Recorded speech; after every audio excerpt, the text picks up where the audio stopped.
2015. Force Awakens was just around the corner, and it was all anyone was talking about. Star Wars was back. I was a big fan. I was 11 years old that year, and I just started secondary school. And I remember the hype so well. It was so real. Now, it wasn't just a film we got that year. We got a game too. A Star Wars game. One of my favorites of all time. A game I still play to this day. And that is Star Wars Battlefront. This game was my life every day after school. Whenever I was having a hard day, I knew I would eventually be home in my happy place, shooting stormtroopers. For fun. It was great.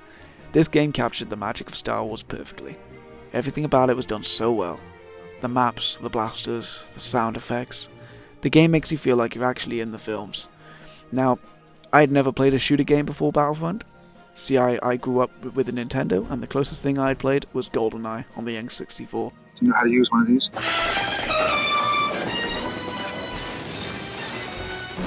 GoldenEye. Load a rumble pack and see how it feels when 007 meets N64. So when I played Battlefront, oh my god, it was jaw-dropping, I tell you. I cannot believe it has been 10 years. This game does not look that old. The visuals honestly rival games released today, and that's really quite incredible. I have been playing this game on and off for the last 8 or so years. I'm usually game hopping between this and Battlefront 2. They are both amazing games, but I've always had a soft spot for this one. There's just something about it that the second game doesn't have, and I don't really know what it is. Battlefront 2 is simply an improvement, with more content and better gameplay. But then it makes me think maybe that's it. Maybe the arcadiness and the simplicity of this game, it just fits the Star Wars universe better. Who knows? Victory will be short-lived.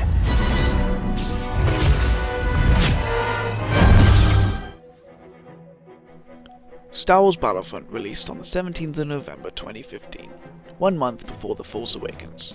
It was released on PlayStation 4, Xbox One, and PC for about $60. The game was well received from the community, for its stunning visuals, sound design, and gameplay, living up to the Star Wars name.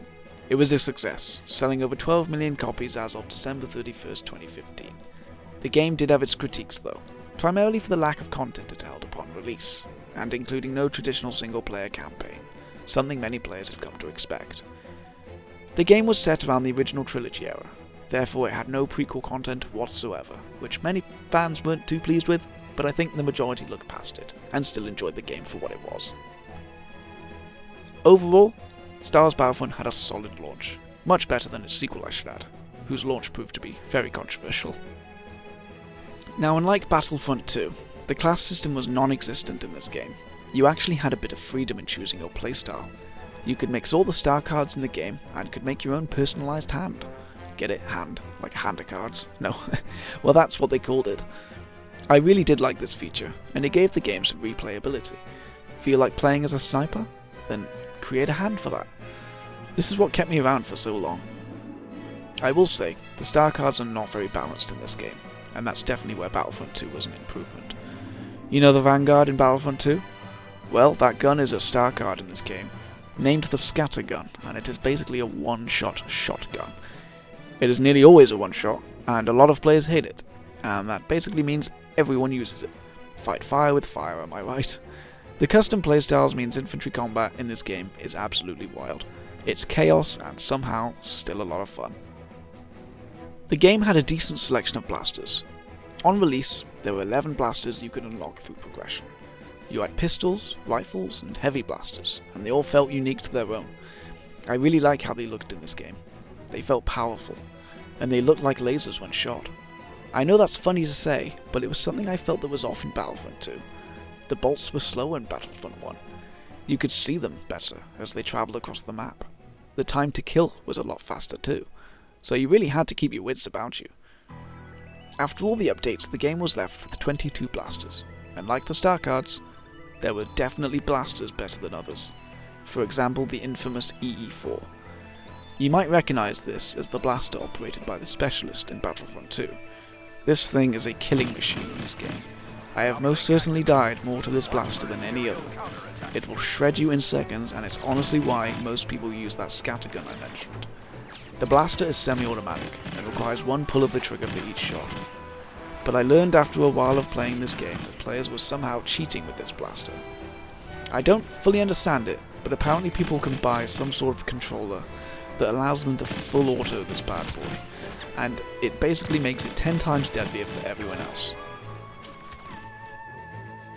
The game was given a handful of updates over the course of its life, which was surprisingly only about a year. To go alongside the release of The Force Awakens, we received the game's first content update, titled The Battle of Jakku, where we received 2 new maps, Graveyard of Giants for Walker Assault and Goes on Badlands for the smaller game modes. We also got the new game mode Turning Point, which was basically like Breakthrough from the Battlefield games. Over the year, we were given 4 primary expansion packs that brought us lots of new content. Each pack gave us new heroes, star cards, blasters, and maps. These expansion packs were first released to the Season Pass holders, which was something you could purchase when you basically already owned everything. Then 2 weeks later, these packs were released publicly for individual purchase. These updates were great. They brought people back and kept many players satisfied, though some were unhappy having to pay extra for DLC, especially when players felt the original game was lacking content in the first place. But us being Star Wars fans, it really didn't stop us from paying. The 4 packs were Outer Rim, Bespin, Death Star, and Scarif, and were all released throughout 2016. Scarif was the last update we got, and was released alongside the film Rogue One, which came out on the 13th of December 2016, which I have to say is one of my favourite Star Wars films. After all the content updates, the game felt full of life. There was indeed a lot more to do than there was when the game first launched, but I have to say, as much fun as the expansion packs were, they caused somewhat of a divide in the community. See, these expansion packs were separate playlists for those who bought them, and were not connected to the original game's search bar. So it meant all the players were in different places, and in my eye it was slowly killing the game. It was all fine and dandy when the game was still relatively active, but when Battlefront 2 released those expansion packs, they died very quickly. Now obviously this wasn't a massive deal at the time since there was a new game, and I was thrilled to play Battlefront 2. I played it a ridiculous amount, but like others I wanted to keep playing this game. And I remember being so sad when I tried searching for a game on Bespin and just ended up sitting there. Nothing. Absolutely nothing. The game is great to this day. Though nowhere near as active as it once was, it still thrives nonetheless.